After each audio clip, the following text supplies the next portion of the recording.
back to Big O's channel, where there's a lesson to be learned in every single video. Shout out to all the new subscribers. I think we just hit 1,800. The goal is 2K, guys. 2,000 subscribers. Share the video with one person. Just one person. Come on now. Stop playing. Share, y'all. Show a brother some love. So all I ask, show a brother some love. So real quick, I'm going to share about 3 stories. This is for my young guys, right?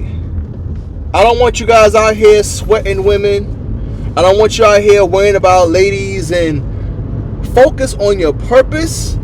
Focus on getting your money up. And focus on you. Because I think a lot of male dating coaches or male strategy coaches, they always tell these guys all about women. Nah.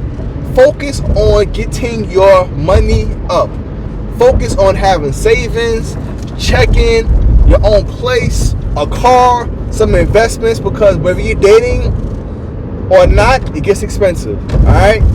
So real quick, I'm going to get into 3 quick stories where when I first hollered at these ladies, they ain't give me the time of day. They ain't show me no love. They tried to pretty much friend zone me, or they ain't give me no attention.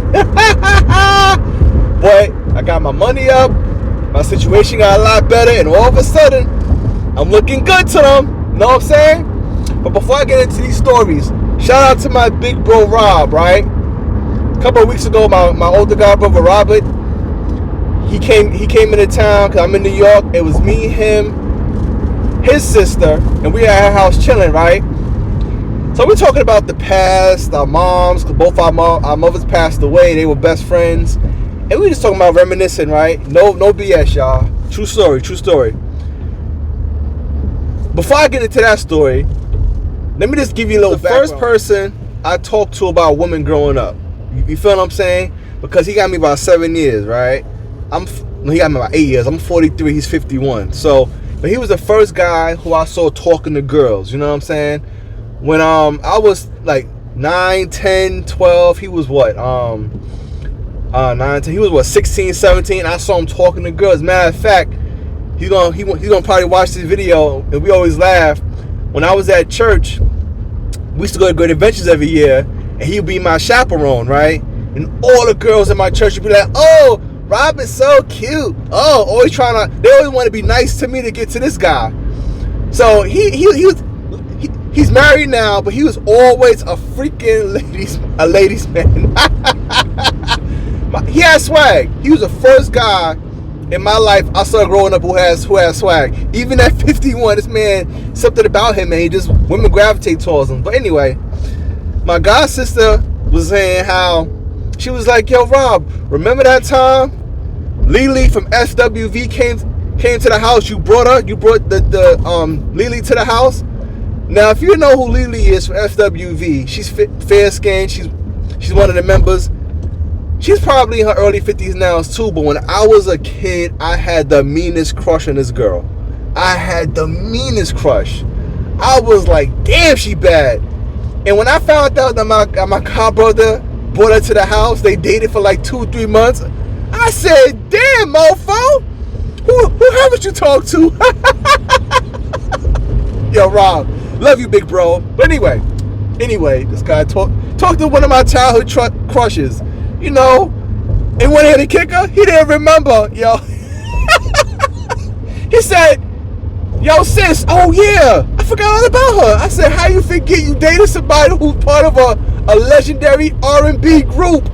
How you forget that?" But he honest to God forgot. But anyway, story number one. It's a young lady named Larissa. Her name's not really Larissa, but it rhymes with Larissa. I met her when I was like 10, 12, because we was part of the same church denomination, right?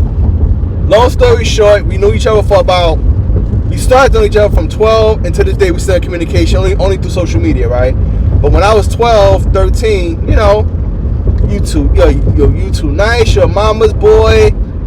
We stayed in communication even through high school. Even hung out a couple of times. Still, friend zone me. No problem. In my mid-30s, she hit me up on Facebook. She was like, oh, you looking good. I said, you got a motorcycle now. You living that life. You doing your thing. I said, yeah. She was out of state. And I said, well, whenever you come down to New York, let me know. We could go hang out. She said, sure, no problem. She came down to New York one night. We went out for drinks. She came back to the crib, spent the night. You already know it went down. And then cooked the breakfast in the morning. And she wanted to make it a situationship type thing. But her terms was just too crazy. I was like, nah, I like you, but I don't like you like that. She was like, it was kind of like she wanted me to give her boyfriend energy, but it's not boyfriend energy.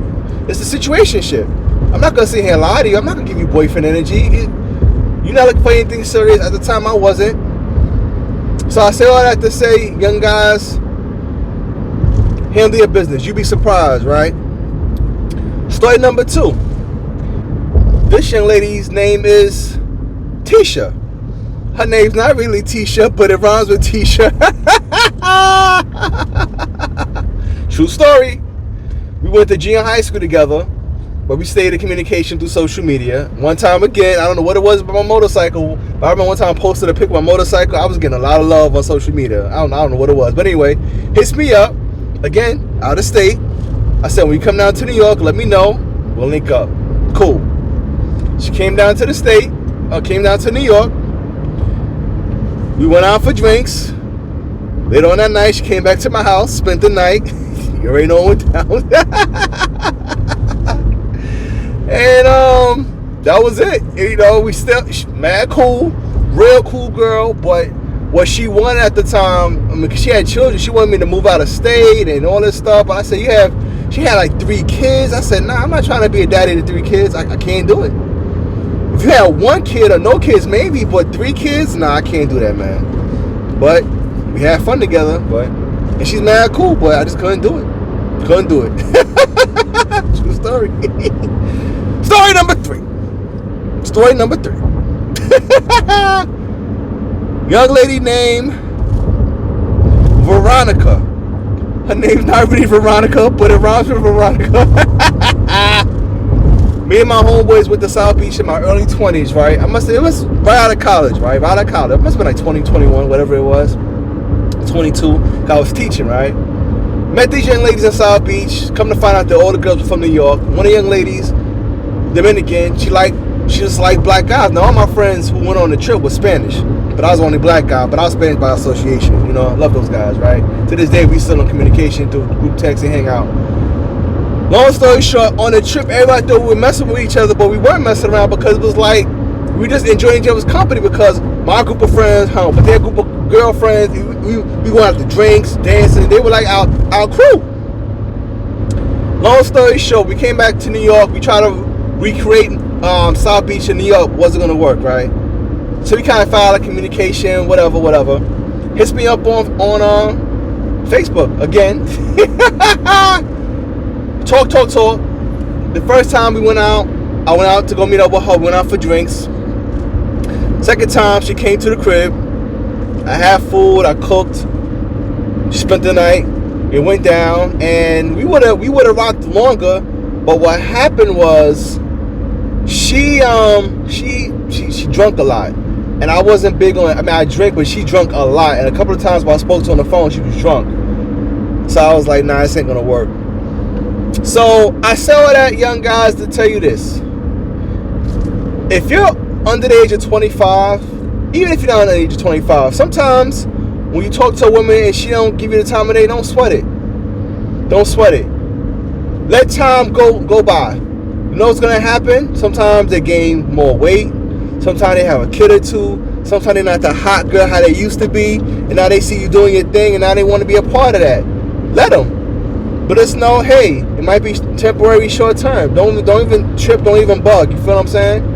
Focus on your purpose, young guys or fellas. I don't care if you're young, old. Focus on your purpose.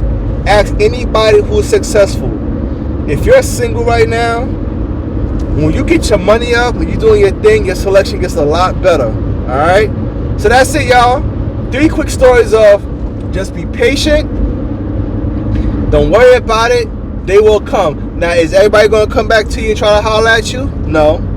Are you going to get a chance to link with everybody who dissed you and give you the time of day? No. But I guarantee, unless you married, if you hit your mid to late 30s, early 40s, you still single, those same chicks, I would say a strong 75% of them you're going to get a chance to link up with. Trust and believe. Ask any of my friends. So with that being said, peace and love, and I'm out to the next video.